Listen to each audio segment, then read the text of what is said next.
Assalamualaikum warahmatullahi wabarakatuh. Selamat berjumpa kembali dengan saya Wintia Yusunario dalam Otak-Atik Ilmu. Kali ini kita akan membahas tentang metodologi penelitian. Kali ini masih tahap materi pengantar atau materi dasar. Nah, kita akan mengetahui lebih dalam lagi tentang metodologi penelitian dan bagaimana cara kita nantinya menyusun metodologi penelitian dalam karya ilmiah. Oke, diawali dengan cara memperoleh suatu pengetahuan.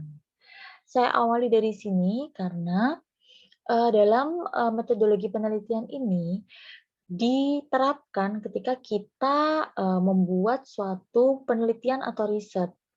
Nah, biasanya pada mahasiswa ini eh, dilakukan ketika melakukan tugas akhir atau skripsi mereka, ya. Nah, beberapa kendala untuk memperoleh suatu pengetahuan atau sampai nantinya mendapatkan ide topik untuk skripsi atau tugas akhir mereka ini diantaranya kita harus memiliki pengetahuan, ya, dan pengetahuan ini eh, didapatkan dari beberapa hal, ya. Yang pertama adalah dari pengalaman.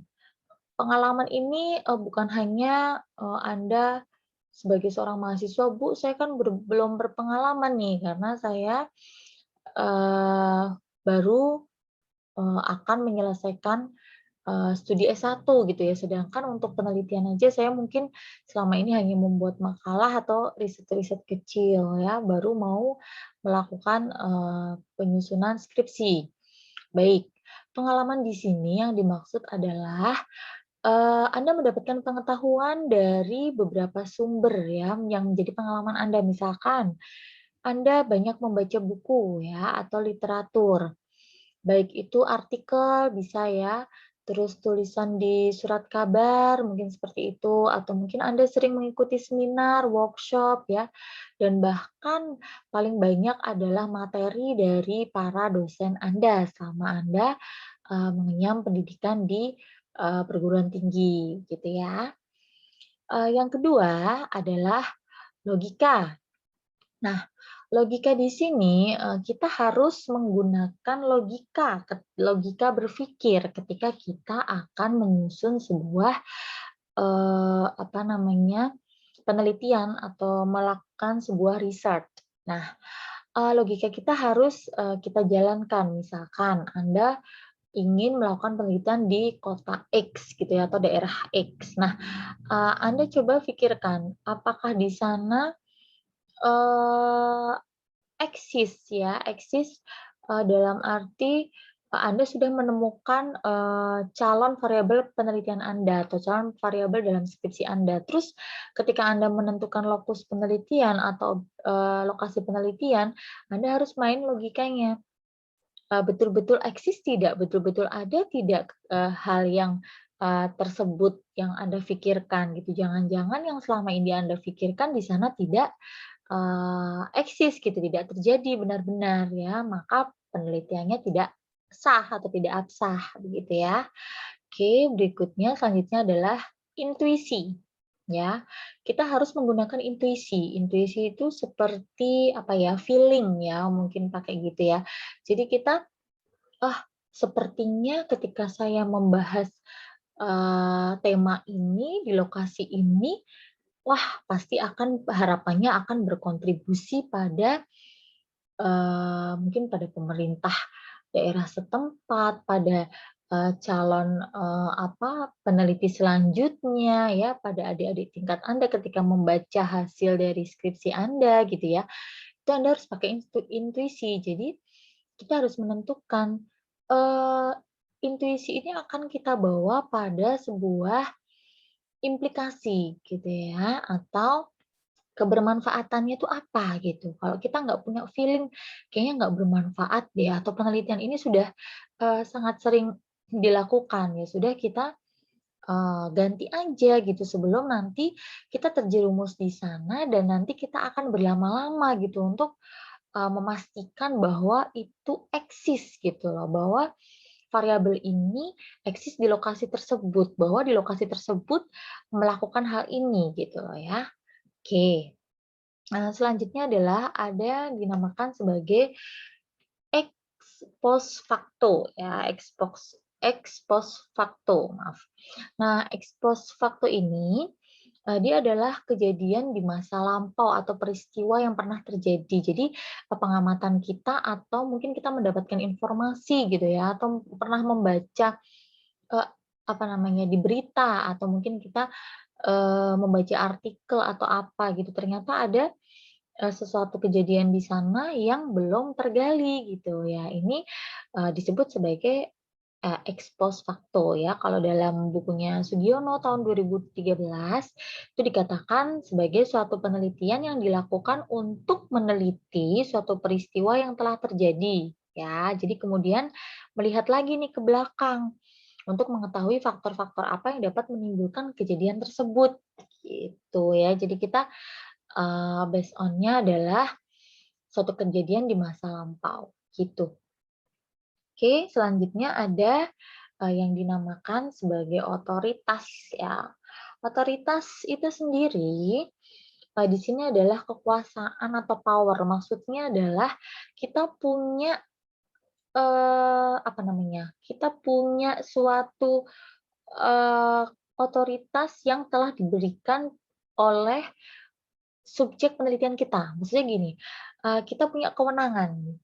Ketika kita mau melakukan penelitian, kita harus, punya izin terlebih dahulu. Jadi ketika kita nanti, melakukan penelitian di tempat tersebut atau di lokasi tersebut, kita sudah tidak lagi ter eee, ter apa ya, terpetakan. Jadi semua informasi dapat kita, temukan karena sudah mendapatkan izin, mendapatkan otoritas. Jadi kita memiliki kewenangan atau hak untuk meneliti lebih dalam lagi. Terlebih misalkan, mau meneliti tentang kinerja sebuah perusahaan, itu kan kalau kita tidak, memiliki otoritas, akan sulit gitu ya. Makanya kita harus meminta izin terlebih dahulu. Biasanya nanti mahasiswa akan dibuatkan surat pengantar ya.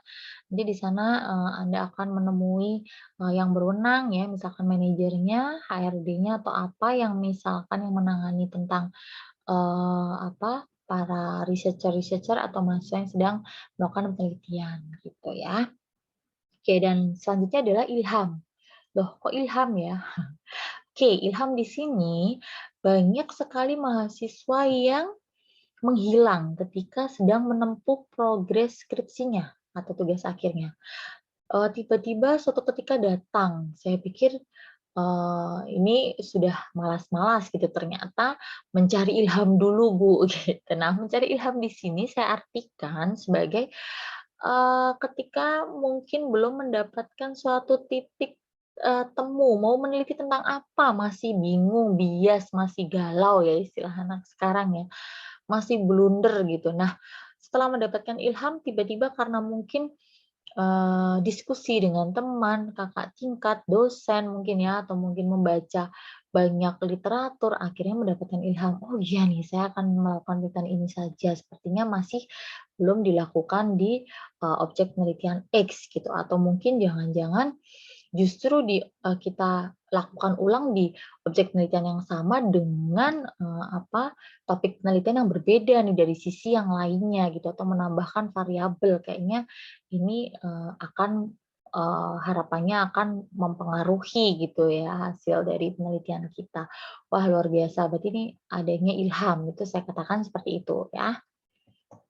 Nah, selanjutnya, tadi setelah kita tahu dari mana pengetahuan itu kita dapat, selanjutnya kita, mengetahui tentang metodologi penelitian itu sendiri.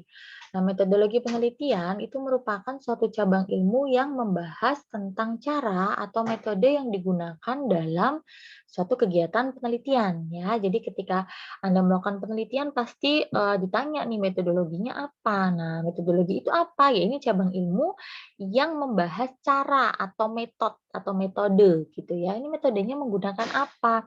Kalau metodologi penelitian nanti akan saya bahas lebih dalam lagi jenis-jenis dari metodologi penelitian itu sendiri ya.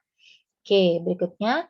Nah, sedangkan penelitian atau riset yang kita lakukan itu merupakan upaya dalam mencari sebuah kebenaran atau suatu pembuktian, ya, di mana upayanya si peneliti ini melakukan kegiatan rangkaian penelitian gitu yang sesuai dengan topik yang sudah ditentukan dari awal, itu disebut sebagai penelitian gitu ya. Nah, selanjutnya pengertian mencari itu tidak lain adalah kita adalah mencari jawaban gitu ya, jawaban dari apa yang dipertanyakan dalam penelitian tersebut, apa yang ditanyakan dalam skripsi Anda gitu. Nah, disitulah kita akan menemukan jawabannya, yang berarti kita mampu menguji apakah terdapat pengaruh antara A dengan B gitu ya. Apakah terdapat pengaruh A dan B, nanti hasilnya bagaimana, signifikan atau tidak, ya kan, berpengaruh positif atau bagaimana gitu ya. Oke, itu yang dimaksud dengan metodologi penelitian. Nah, selanjutnya kita harus mengerti juga yang dimaksud dengan penelitian ilmiah. Di sini yang dimaksud penelitian ilmiah adalah penelitian yang menggunakan serangkaian metode secara ilmiah. Nah, jadi ketika Anda sudah masuk ke skripsi atau tugas akhir, ketika ditanya ya, alasan Anda meneliti eh, topik ini ya, atau judul penelitian Anda ini alasannya apa gitu. Itu Anda harus menjawabnya dengan metode ilmiah. Ya, bukan menjawab ya karena saya pengen aja gitu ya, atau mungkin karena saya meneliti di objek X atau lokasi X karena rumah saya dekat di sini. Kayaknya tidak seperti itu. Makanya diperlukan yang namanya metode ilmiah. Ya, mungkin jawabannya nanti akan saya berikan pemahaman lebih dalam lagi ya. Oke. Nah, selanjutnya ada kebenaran dalam sebuah penelitian ilmiah. Ini yang perlu kita tekankan, bahwa sebagai researcher itu kita benar-benar melakukan penelitian, ya. Istilahnya kita jujur apapun hasilnya. Bu, nanti kalau hasilnya tidak signifikan bagaimana? Tidak usah khawatir. Ketika hasil penelitian itu tidak signifikan, itu tidak masalah karena memang itu pembuktian secara benar-benar ya. Sebenar-benarnya ya seperti itu yang Anda teliti. Mungkin tahun ini seperti itu, belum tentu di tahun-tahun berikutnya berbeda, atau mungkin dalam kondisi saat ini misalkan sedang kondisi di pandemi COVID-19. Mungkin seperti ini, tapi nanti ketika sudah benar-benar era new normal dan bahkan sudah normal, era normal kembali, mungkin akan beda lagi hasilnya ya. Dari pra-COVID, pas COVID-nya itu sendiri, dan pasca COVID. Mungkin itu akan, nah nanti akan next ada penelitian berdasarkan dekade ya, ini luar biasa. Penelitian itu terus berkembang dan bisa jadi penelitian indukan yang lama itu menjadi dasar dari penelitian-penelitian selanjutnya. Makanya ada yang dinamakan sebagai celah penelitian ya, atau future research ya. Penelitian selanjutnya itu harus ngapain gitu. Nah, kebenaran ini menganut logika deduktif yang sifatnya adalah rasional. Rasional itu bisa dipertanggungjawabkan, masuk akal gitu ya. Nah, kebenaran dari korespondensinya menganut logika induktif, sifatnya adalah empirik, berdasarkan dengan data-data yang telah dikumpulkan gitu ya. Jadi secara empiriknya bagaimana, dibenturkan dengan teori, dengan literatur yang telah Anda baca dan lain sebagainya gitu ya. Nah, metode ilmiah itu menggunakan kebenaran ilmiah dengan berbagai konsekuensi.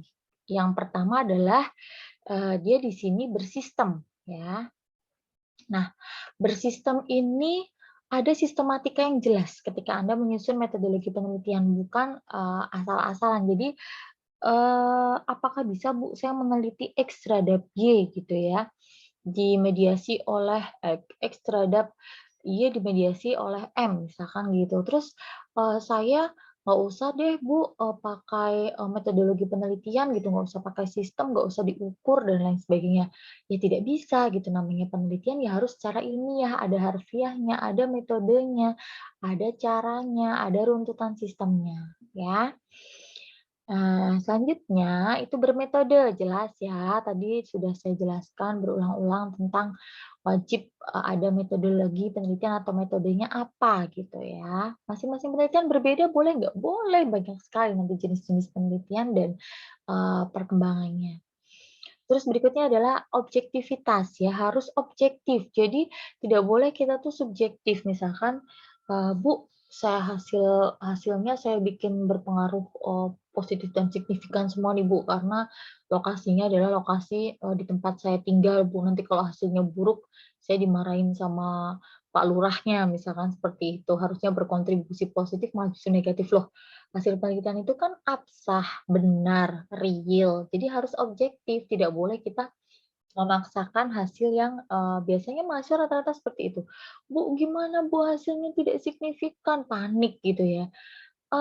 Skripsi yang benar itu kan hasilnya harus berpengaruh positif dan signifikan. Tidak demikian ya. Ya apapun yang terjadi di lapangan ya ya, artinya ketika Anda sudah sungguh-sungguh dan melakukannya sesuai dengan sistem dan metode dan objektivitasnya ada, ya itulah hasilnya gitu. Memang faktanya demikian ya, betul-betul kebenaran ilmiah yang bisa dipertanggungjawabkan. Oke. Nah, selanjutnya adalah berlaku universal ya, jadi berlaku umum. Di sini bisa digeneralisasikan. Maksudnya eh, kita tidak melakukan penelitian yang hanya bisa dilakukan di situ aja, kita nggak bisa diperluas. Berarti artinya kita mengotak-ngotakkan hasil ilmiah, kebenaran ilmiah gitu ya. Harusnya dia bisa universal atau berlaku umum atau digeneralisasikan, bisa digeneralisasikan. Oke. Nah, karakteristik dari penelitian itu sendiri terdapat 3 hal. Yang pertama, dapat diulang kembali ya. Jadi misalkan di situ sudah pernah dilakukan penelitian, boleh nggak dilakukan penelitian kembali? Boleh. Dengan variabel yang sama, hanya menambah variabel eee, independen satu misalkan, boleh sekali karena belum tentu dari tahun yang sama ke tahun berikutnya itu hasilnya sama. Mungkin di situ ada di satu perusahaan misalkan, di situ kan ada program jangka pendek dan jangka panjang. Ketika program kerjanya sudah berakhir, ganti program kerja baru, bisa jadi hasilnya berbeda gitu ya. Atau mungkin hasilnya masih sama gimana Bu? Nggak masalah gitu ya. Jangan khawatir gitu ya. Tapi ya jangan sampai baru diteliti 1 tahun kemarin langsung diteliti lagi gitu, apalagi program kerjanya masih berjalan ya, tidak ya.